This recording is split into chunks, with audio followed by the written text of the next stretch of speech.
आम पुत्र तो आम प्रेमर फल होता महादेव। आम जीवनर वरदान आम बगीचार पुष्प सी केबे आ केमिति जन्म नेब सेथिरे बाधा देबा पई एमाने समस्ते किए महादेव? केमिति केमिति करि पारिले एमिति अनुचित आ अन्यायपूर्ण मागुणी?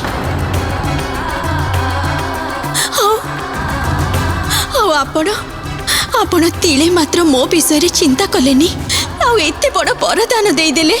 जड़े नारी को ममता सुखरु वंचित रखा ठारू बड़ अपराध आउ किछि भी नहीं। कौन दोष थिला मोर महादेव जे मते एते बड़ दंड देले?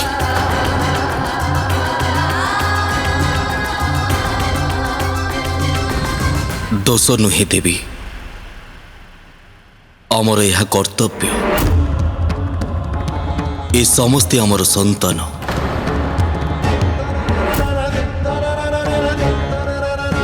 तांकर रक्षा आउ हितर चिंता करिबा आमर दायित्व।